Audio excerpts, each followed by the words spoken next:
नमस्ते। कभी सोचा है कि क्या हो अगर समय एक सीधी लकीर में नहीं बल्कि एक गोल चक्कर में घूमता हो? आज हम एक ऐसे ही आध्यात्मिक सफर पर निकलने वाले हैं। एक ऐसा सफर जो आत्मा की अमरता से शुरू होता है, युगों के एक बड़े से चक्कर से गुजरता है और आखिर में एक सुनहरे युग के वादे पर खत्म होता है। चलिए इस पूरे कॉन्सेप्ट को समझते हैं। तो आज की हमारी बातचीत में हम 5 खास हिस्सों पर नजर डालेंगे। पहले, आत्मा का असली रूप क्या है, फिर एक सुप्रीम फादर और टीचर का कॉन्सेप्ट, उसके बाद युगों का ये महान चक्र आखिर है क्या, फिर हम 84 जन्मों की सीढ़ी को समझेंगे और आखिर में एक ईश्वरी परिवार कैसे बनाया जाता है, इस पर बात करेंगे। तो चलिए सबसे पहले सबसे बुनियादी सवाल से शुरू करते हैं कि हम असल में हैं कौन, यानी आत्मा, जो हमारा असली वजूद है। देखिए, यहाँ शरीर और आत्मा के रिश्ते को कितने अनोखे अंदाज में समझाया गया है। शरीर को आत्मा का कपड़ा या घर या फिर एक पिंजरा कहा गया है। मतलब असली मैं ये शरीर नहीं बल्कि वो चेतना है जो इसके अंदर रहती है। तो फिर ये आत्मा क्या है? इसे ऐसी शक्ति माना गया है जो कभी खत्म नहीं होती, जो फिजिकल नहीं है। ये रोशनी की एक छोटी सी बिंदु जैसी एनर्जी है जो अमर है और यही इस शरीर को चलाती है। तो ये फर्क बिल्कुल साफ है। आत्मा अमर है तो शरीर नश्वर।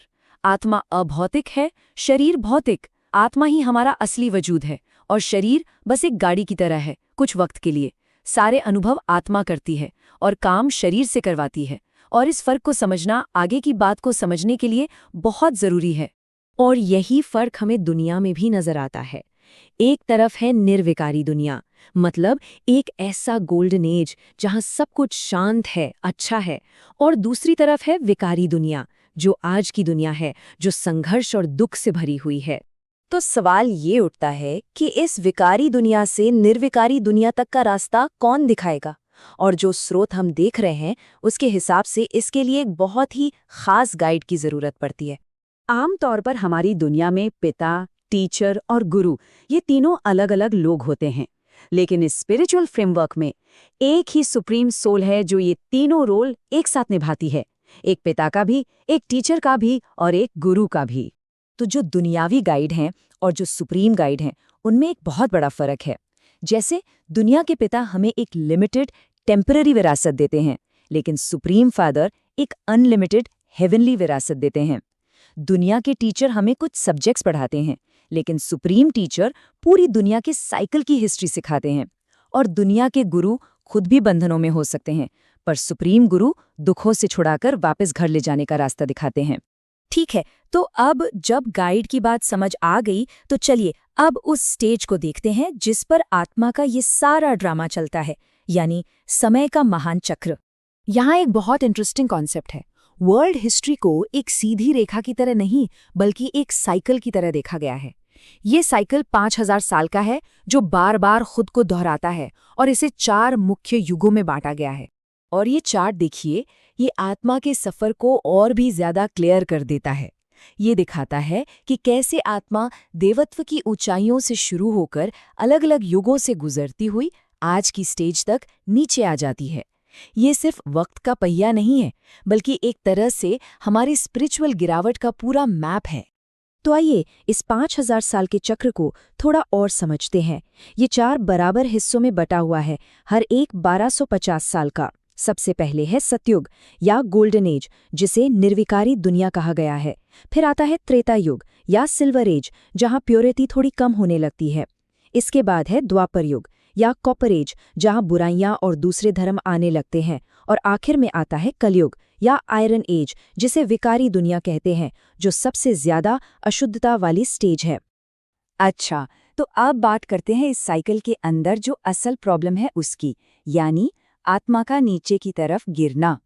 और यहाँ ये बताया गया है कि एक आत्मा इस पूरे साइकिल में मैक्सिमम यानी ज्यादा से ज्यादा 84 जन्म लेती है। ये नंबर बहुत इंपॉर्टेंट है। इस बात को 84 जन्मों की सीढ़ी वाली इस तस्वीर से बहुत अच्छे से समझा जा सकता है। ये दिखाता है कि कैसे आत्मा हर जन्म के साथ धीरे धीरे अपनी आध्यात्मिक शक्ति और पवित्रता खोती जाती है और देवता जैसी ऊंची स्टेज से गिरकर एक पतित अवस्था में आ जाती है। अब ये जो गिरावट है ये कुछ खास स्टेज से होकर गुजरती है। सबसे ऊपर है सतो, मतलब गोल्डन एज वाली प्योरिटी। फिर आता है रजो, जिसमें थोड़ी पैशन और एक्टिविटी आ जाती है। उसके बाद आता है तमो, यानी आयरन एज का अंधेरा और अज्ञान। और आखिर में साइकिल के अंत में आत्मा पतित यानी सबसे गिरी हुई, सबसे अशुद्ध अवस्था में पहुंच जाती है। तो सवाल ये है कि अगर आत्मा ऐसे नीचे गिरती ही जाती है तो इसका कोई सॉल्यूशन है? हाँ, बिल्कुल। कहा गया है कि इस गिरावट को पलटने का एक रास्ता है। और ये सॉल्यूशन साइकिल के एक बहुत ही खास पॉइंट पे आता है। माना जाता है कि आयरन एज यानी कलयुग के बिल्कुल आखिर में सुप्रीम फादर खुद आकर वो ज्ञान देते हैं, जिससे आत्मा फिर से पवित्र हो सके और गोल्डन एज को दोबारा स्थापित किया जा सके। ये एक तरह का डिवाइन इंटरवेंशन है। इस नई दुनिया की नींव रखी जाती है ईश्वरीय परिवार पर, जो इस पिरामिड के जरिए समझाया गया है। ये आने वाले गोल्डन एज का एक तरह से ब्लूप्रिंट है, जो कुछ खास गुणों और मूल्यों पर टिका है। तो इस गॉडली फैमिली की बुनियाद किन चीजों पर टिकी है? ये हैं वो कोर वैल्यूज: ईश्वर से प्रेम, जिम्मेदारी, मददगार होना, कमिटमेंट, त्याग, मूल्य, सम्मान, विश्वास और प्यार। यही वो ईंटें हैं जिनसे निर्विकारी दुनिया की इमारत खड़ी होती है। और ये एक लाइन इस पूरे बदलाव की ताकत को बड़े अच्छे से बताती है। मनुष्य से देवता की ये करत न यागी वार। मतलब जब सही ज्ञान और सही गाइडेंस मिल जाए तो एक इंसान को देवता बनने में ज्यादा वक्त नहीं लगता। तो ये पूरी बातचीत हमें एक बहुत बड़े सवाल पर लाकर खड़ा कर देती है। अगर समय वाकई एक दोहराने वाला चक्र है तो इस महान चक्र में हम आज कहाँ खड़े हैं? इस पर जरूर सोचिएगा। शुक्रिया।